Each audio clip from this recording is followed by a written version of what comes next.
Welcome, everybody, to the Banner Saga. As always, I am your host, J Square John Jeremy, and I love the opening music to this game. When I first heard it, it put a smile on my face, and I know from prior experience, because I've played a lot of games, that if something like that puts a smile on my face as soon as I turn it on, this is going to be a good game. Even if it turns out to be absolutely horrible later on. The Banner Saga is a strategy RPG game in the same vein as a Fire Emblem or Final Fantasy Tactics type game. It's unique in its story concept. As you can see here, you're kind of playing in a Norse Viking-esque story and, story basis. It doesn't use all the elements of Norse mythology. There's no Thor or Loki. They're all game-created gods and races, for that matter. The individual that you see with the big shield and the horns on his head, he's not wearing a helmet. Those are actual horns there. He's a Varl, which is one of the three races in-game, and one of the two that are playable, along with the human. This game was created by a group of individuals who left BioWare after their work on Star Wars: The Old Republic, and basically said to themselves they wanted to develop and independently create their own game. And they had the idea for the Banner Saga, and it's unique because Banner Saga is one of the games that has been successfully crowdfunded from things like Kickstarter. So I was not aware of this game when it was being kickstarted. I guess that's a word now. I found out about this game much later in the process, but if I had known about it during its Kickstarter, I would have definitely donated. This is definitely something that I would appreciate, and I did pre-order it because when I saw it, I was like, must have.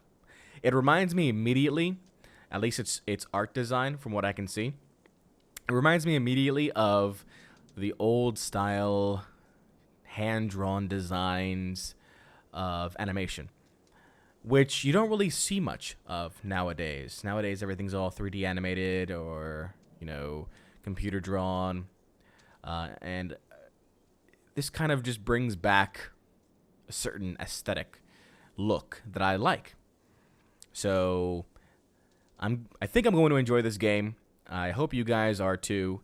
I've tried to stay away from spoilers as far as the story elements of the game go, because this game is player-driven. It has a narrative, but you have choices that you can make in the game that changes the game itself. So I've tried to stay away from all of that and try to make it completely unique playthrough, so that what you guys see for the first time, I see for the first time, which I think is always fun.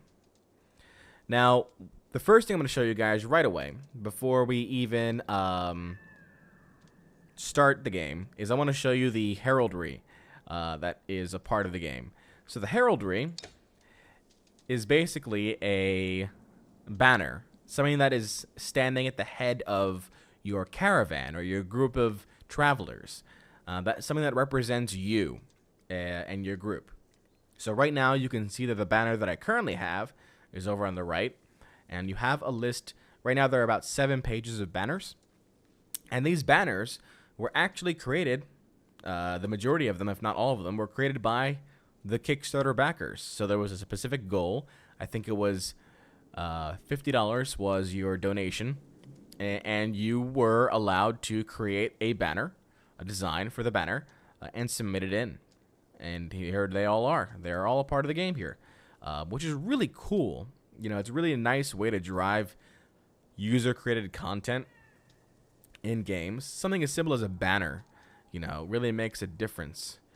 Now, I need to pick a banner, and I think I'm going to go with this guy for this playthrough here. I like the style of it, and as soon as I say that, I find something else that I might like. That's the one I want, most definitely. So we've got ourselves our bird with the arrow. Fantastic. What's also unique about this game is that it doesn't like it when you try to, what they call, save scum, where you basically consistently save, or save a certain point to go back to and then reset and then go back to it again and then reset to get a different, to get the best outcome.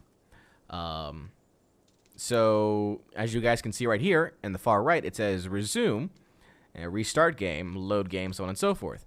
I tested out the recording on this just to make sure it was okay, but because of that, it shows resume instead of, like, let's say, new game. So we're going to go ahead and restart the game, start from the beginning, and go from there. Just to note, as far as the options go, there aren't that many. So the only ones that really matter is difficulty. We are currently playing on normal difficulty. Battles are challenging. Heroes require rest to recover from injuries. There's also hard difficulty. Battles are very challenging. Heroes require more rest to recover from injuries. And easy difficulty. Battles are less challenging. Heroes do not require rest to recover from injuries. And it makes a difference when it comes to that, actually. Because, again, player-driven narrative, this narrative is also driven by the combat in-game. There are a lot of different playable characters in-game, and like in other strategy-type RPGs, you can send them out to the field of battle, and then you might not get them back afterwards. They might die in battle, and that's it. They're dead. So, if you are prone to get attached to certain characters, which I am very much so, you might find yourself in a bit of a difficult situation if that character that you do enjoy finds himself without a head. You know, it just happens sometimes. One of my favorite examples of this is actually a game for the PlayStation called Valkyria Chronicles. I'm a big fan of that series, and there were a lot of times where I just shook my fist at my television in certain circumstances. But that's neither here nor there. We're going to go ahead and get started here with the Banner Saga. I hope you guys enjoy. There is going to be an opening cutscene, and then you're going to see some very cool things. Enjoy. Yes, we're really going to restart here. So, again, note, your existing saves will be overwritten as you progress throughout the game. I told you, they don't like it when you try and save and go back. It doesn't work. Yes. All right. The story in the Banner Saga changes based on the choices you make. You will occasionally switch between lead characters, witnessing the story unfold from different perspectives. The gods are dead. In their wake, man and giant survived through a tenuous alliance, driving black destroyers called Dredge deep into the northern wastes. Now is an era of growth and trade. Life goes on. Only one thing has stopped: the sun.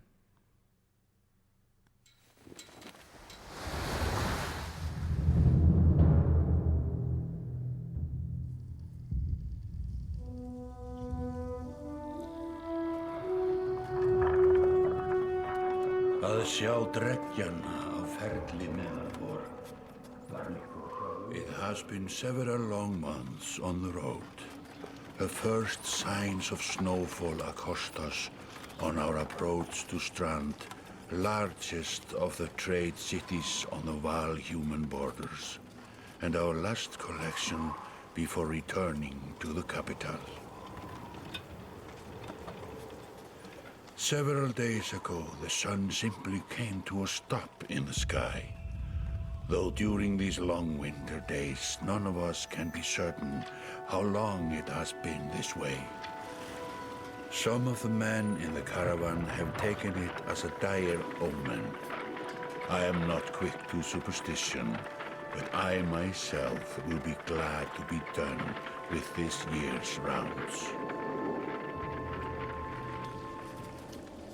We have been warned by stranded travelers about brigands on the path through Ridgehorn, our road home. Our captain seems unconcerned. Perhaps he is as eager as I to be done here. We will rest here this day and inquire further when we speak to the governor.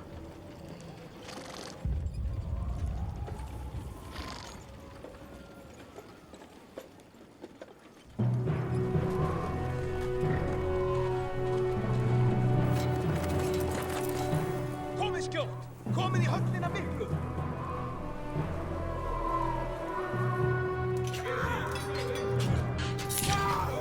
Skýst ég leyfa oss að syngja!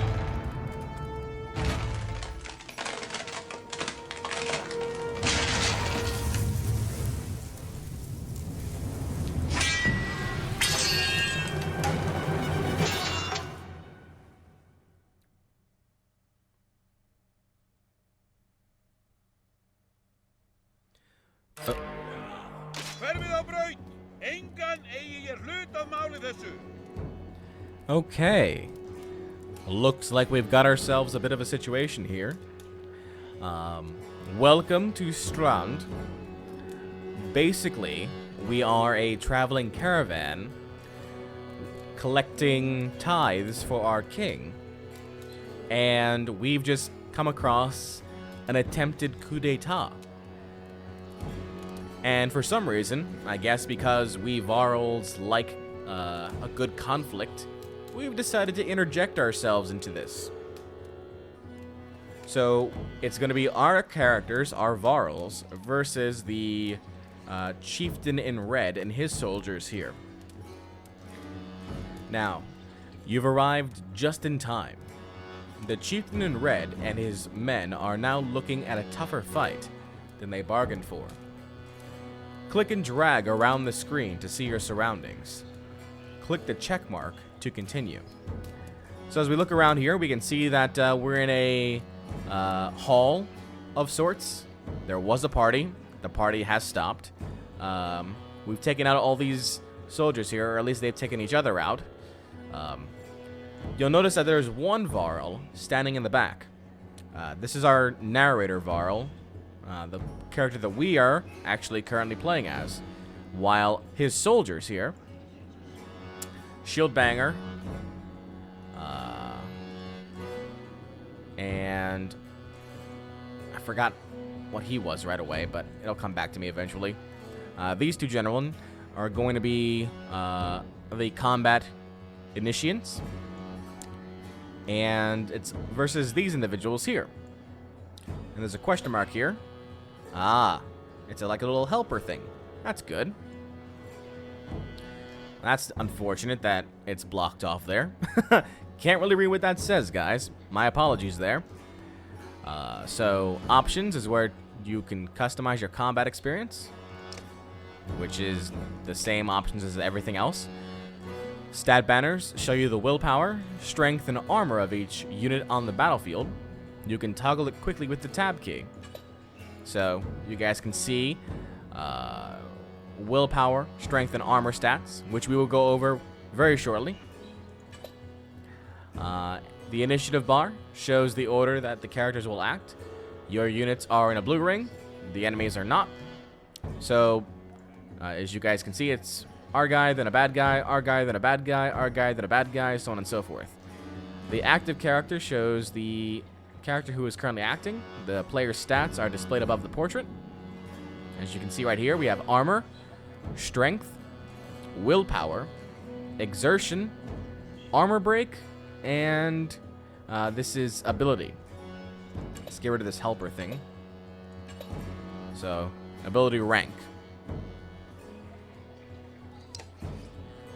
These portraits show the order of initiative, taking turns from left to right.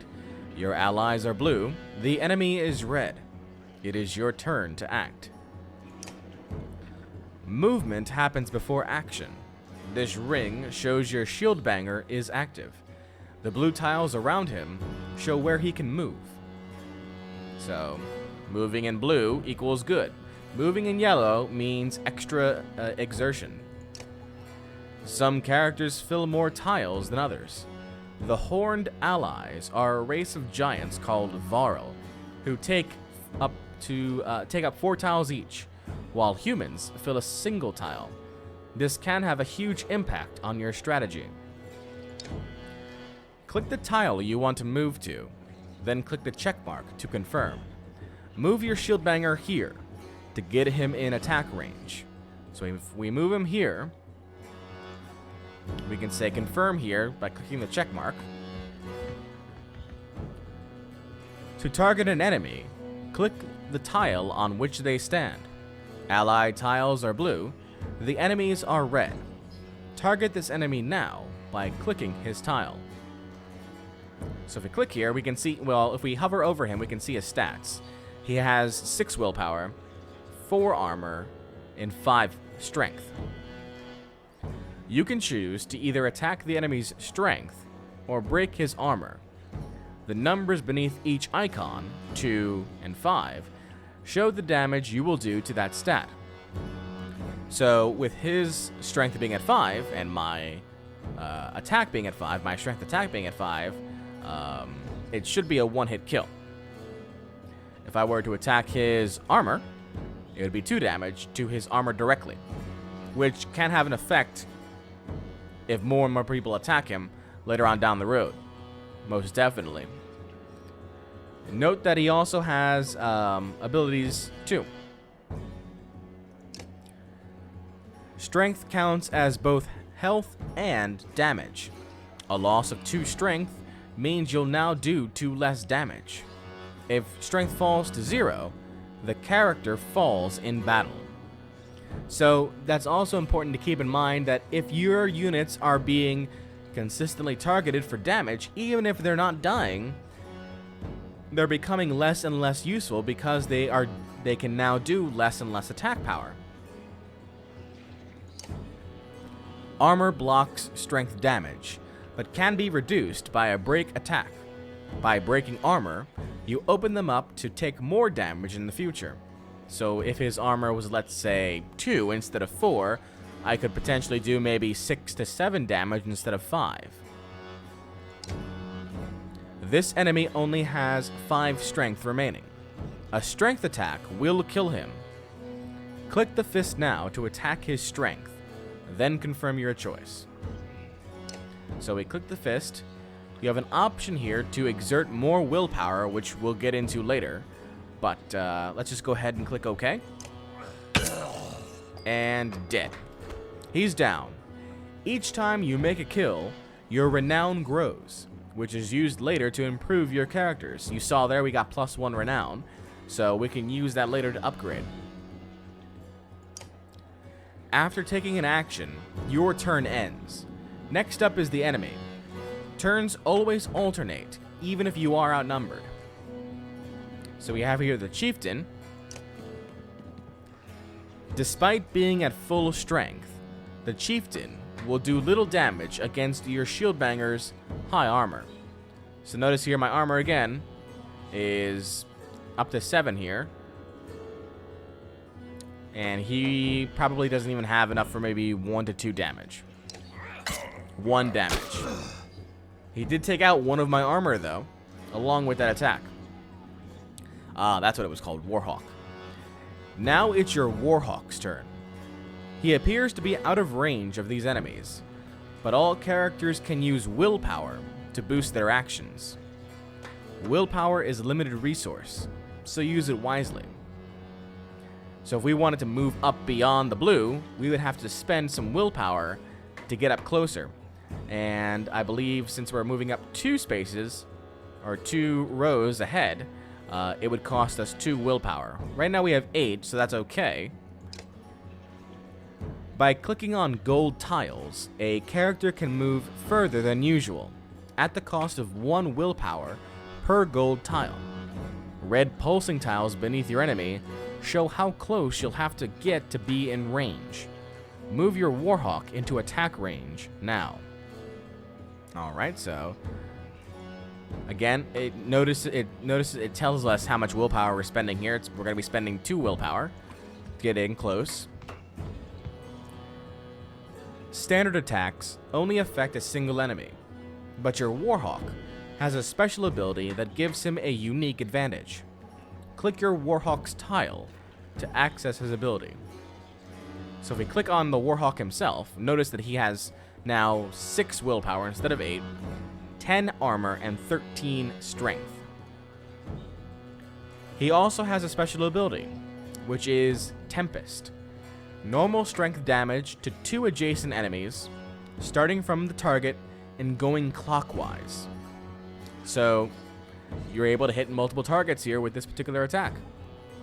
So if we click on Tempest, a description of the ability will appear in the tooltips below. The Warhawk's Tempest allows him to slam multiple enemies at once. Select an enemy and then confirm your choice. So we can just select either or, doesn't matter, because it'll just rotate around anyway because it's clockwise. And we just confirm. You got it, and strike.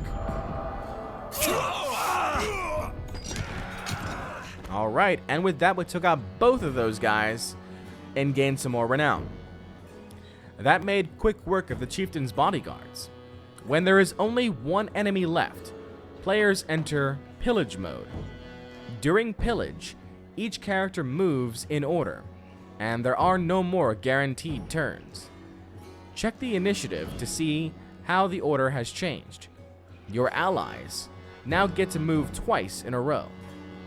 So instead of it being 1, 1, 1, 1, it's now 1 and then 2 in a row, which means you're at a disadvantage once you're in pillage mode, so long as you're the bad guy. We're in an advantage.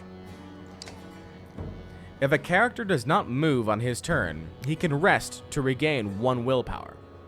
The chieftain will rest this turn. That's going to be a dead chieftain pretty soon, just saying. And he's got some coals behind him. It's going to be a dead, burnt chieftain pretty soon, just saying. Looks like the chieftain is in some trouble. Your shield banger won't be able to finish the job with a normal attack, but willpower can be used to boost your damage. Click the chieftain's tile to attack. So what we do is we just click the tile. Notice he has no armor and 9 strength. Now our strength by itself is 8, so we don't have enough strength to take him out instantly by itself. But if we were to click on strength and then click on the increased willpower option, notice that the increase of willpower brings our strength up to 9, which means it will be a kill for the shield banger on the chieftain. So we click the fist and then the stars above the fist to add willpower. The number of stars available each turn are determined by your exertion stat. You'll see the damage number go up as you add willpower. Click a star and then the green check mark to kill this enemy. So if we had more exertion, right now we only have 1, if we had more exertion we could technically add more willpower to do more damage. But we're okay right now.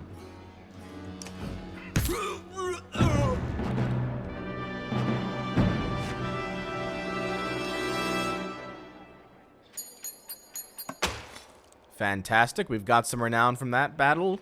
We also got individual renown for our warriors here. And we can go ahead and click continue here to move on with the story. Like a rabid wolf, that one. How did it come to this? We fool ourselves believing that peace will last. My grandfather built all this from a poor fishing village, you know. He watched the gods die, watched the chaos that followed, watched man and var slaughter each other, even before the threats arose. All we've done is traded one struggle for another. Now that there are no more threats to war against, we war against ourselves. This chieftain meant to kill me, and he's not the first. A dozen families in the city would gladly take my chair. This one had men waylaying merchants, both north and south of the city, strangling trade quite well, I would add, though he denied it to his last. This sort of wolf doesn't stop biting because the head is cut off. It just grows a new head.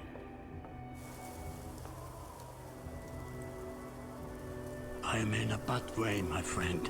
Help me finish this fight and I'll gladly send you on your way with double our king's tithe. take any men you need. They're loyal, I promise you that. They will meet you down in the proving grounds.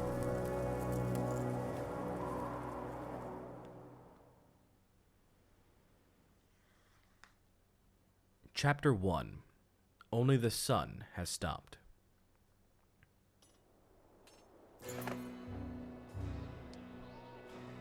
Alright guys, well, we're going to go ahead and end the episode here. I think this was a great introduction to the Banner Saga. And with the start of next episode, we'll begin our chapter here as we continue our work here in Strand. Until next time, this is J Square John Jeremy signing off, saying so long and take care.